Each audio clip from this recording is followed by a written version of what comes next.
ሴት ልጅ ለትዳር ዝግጁ ስትሆን የምታሳያቸውን ምልክቶች እንመልከት። ስለ ወደፊት ሕይወታችሁ እንድትወያዩ እንድታቅዱ ሐሳብ ታቀርባለች።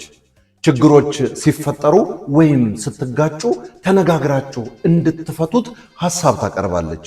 ትንከባከባለች፣ ታስብልሃለች። በአግባቡ እራት፣ ቁርስ፣ ምሳ መብላትህን ትጠይቅሃለች። ወደፊት የምትወልዳት ልጅ ምን አይነት እንደምትሆን ወይም እንደሚሆን በቃላትም ባይሆን የተለያዩ ልጆች ምስል ስታይ ትመኛለች። አልኮል እንዳትጠጣ ተጽዕኖ ታደርጋለች። ብትጠጣ እንኳን በመጠኑ እንዲሆን ትመክርሃለች።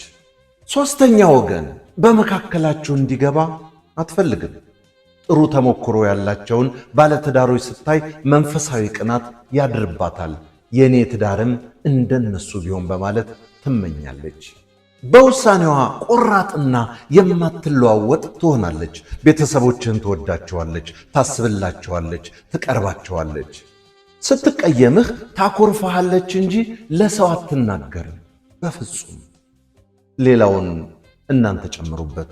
ሩሃማ የድንግል ማርያም ልጅ እንዳዘጋጀችው፣ በለጠ ሸቴ ዘሀገረ ኢትዮጵያ እንዳቀረበው